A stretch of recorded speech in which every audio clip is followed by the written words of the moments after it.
This is easily the number one obstacle that music artists as well as music business owners run into. On this channel, we discuss how to get to 6 figures annually being in the music business, right? And we do that by becoming our own music business.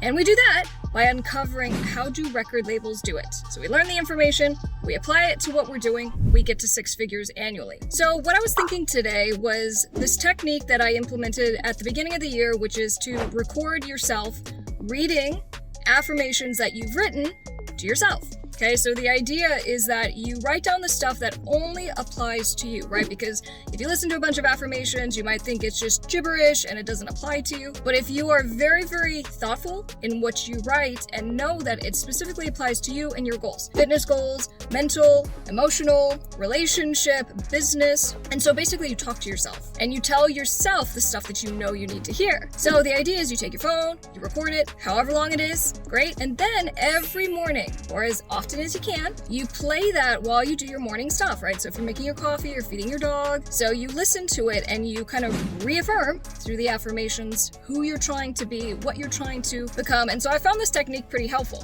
One of the things in my affirmation has to do with fear.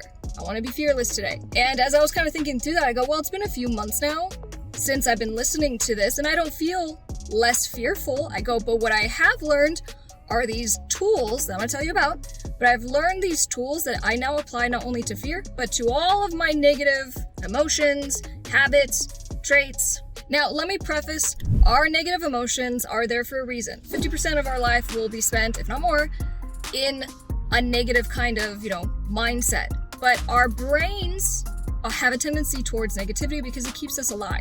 Negativity is there to help us anticipate problems, to avoid problems, or to prevent problems from occurring again when we think we know what their source is. So there's a good reason that it's there, but our minds can be too helpful. And so often we'll find ourselves catastrophizing, creating problems, or just thinking there's going to be issues when there really aren't. So how do we overcome this? I'm going to tell you my tools that have been incredibly helpful as I am continuing to grow and scale my various music businesses that are all 6 figures or more. But let me start with number one. Number one is you have to argue with yourself. When you have a negative thought cross your mind, instead of just allowing it to passively pass, meaning you don't pay attention to it, which is what a lot of us do. We're not paying attention to what we're thinking throughout the day, and like 90% of our thoughts repeat day after day after day after day. So if you start to pay attention to what you're thinking, then you'll be able to identify when you have a negative thought. Once you identify the negative thought, you should stop and challenge and say, what if this thought isn't true? What if this thought isn't real? You have the negative thought, and maybe the negative thought says, if you're an artist, you've released an album, some singles, you've been doing this for a few years, and you still haven't hit it. You haven't had a song go viral, things aren't going that well, so therefore, nothing good is ever going to happen, or you're a loser, right? The brain has a tendency to generalize things that just aren't true.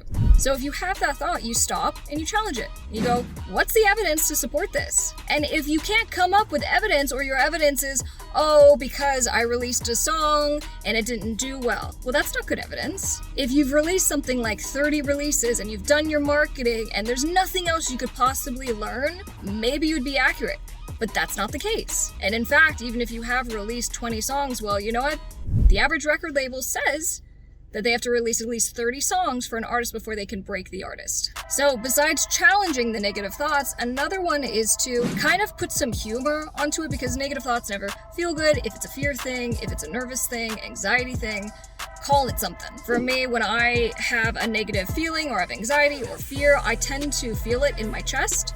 And so I'll call it my little friend. There's my little friend today. It might be in my back, it might be in my shoulders. But just to realize the state that you're in and to not judge it, right? That's only gonna make things worse. When you're like, oh my gosh, I'm panicking. I don't wanna panic more. Guess what happens? You panic more and you go into a full-blown panic attack. So instead of doing that, pull it back and be like, I'm anxious, I'm fearful, I'm whatever the negative feeling is, I'm just gonna sit in it. That's how I am right now, and that's okay. Adding the humor piece, if you call it like your little friend, it makes it so like, almost your brain's kind of silly. Like, oh my gosh, my stomach hurts so badly, or my back hurts so badly, but it's because of this negative emotion you're feeling. So that's number 2. Number 3, call it something else. Okay, so when I used to be really nervous about public speaking, I, would have the sweaty palms and the dry mouth and all the things and get shaky. And I remember at one point, I was just like, you know what, I'm gonna pretend that this feels really good and I actually really like this. So I'm gonna have a different perspective on what all these symptoms, right, mean. And I'm gonna say it's because I'm so excited. It's because I'm being spontaneous. And it's because I'm actually living my life. I go, I'm so excited that I feel this thing that doesn't feel so good. It's uncomfortable because I'm doing something exciting and I really like that. That's the kind of person I want to be. I don't want to be a boring person. I don't want to do boring things that are just comfortable. And so I embrace the feeling as a good thing. But you can call it whatever you want, but just call it something else. Don't frame it as a really bad thing. All right? And 4, also imagine like how bad could this actually be? Think about how you're gonna feel when you get through it. When you're done with the big speech, the presentation, if you release the song in a new genre of music, or you're just producing for the first time, or you're just mixing, you're just mastering, think of how good it's gonna feel when you actually get it done and you do a good job. Because you will do a good job. Don't think about those couple of moments or a few minutes that's gonna feel really uncomfortable. And if you do that, you'll help to give yourself a lot of calmness because you're like, oh shoot, if I have a fear of flying, for example, if you imagine yourself, you got through the flight, you're at the place, you're at the destination, now you're on your vacation, you feel the sand in your toes. So if you kind of imagine that, that will help you to get through it, whatever the uncomfortable, negative feeling is, with a lot more ease. So if you implement these tools, when you have these negative emotions, which you can never, they just will never stop. It's part of our life and our experience. But by implementing these tools, you can essentially help to soften the intensity of what you're feeling. And, by just kind of repetition, that helps a lot of people. It definitely did with me. I might get nervous kind of doing some public speaking things from time to time, but generally, I'm not really that nervous anymore. But it's only because I have done hundreds and hundreds of speeches and podcasts and all these things where I needed to speak. And so, there's a world of difference just from practicing a lot.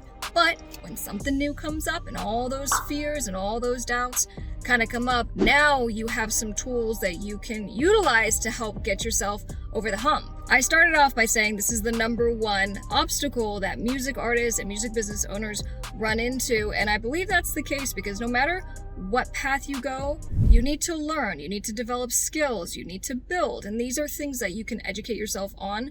But how fast you do it is how quickly you're able to get through the discomfort. Discomfort comes with anything that you do growth-wise. And so the people who are easily and steadily getting to not just 6 figures annually, but even greater than that with their music careers, their music businesses, starting their record labels, they're doing it because they're able to implement some of these kind of just life skills. And it's something that's made a huge difference for me. So I wanted to make sure to share. If you are interested in music business mastery, I have a free PDF. You can download it, link down in the bio. And then when you sign up, you'll be on the email list. And so you'll get all the emails for calls and things like that. And I can't wait to connect with you. If you found this video helpful at all, please give it a big thumbs up and I'll see you on the next one.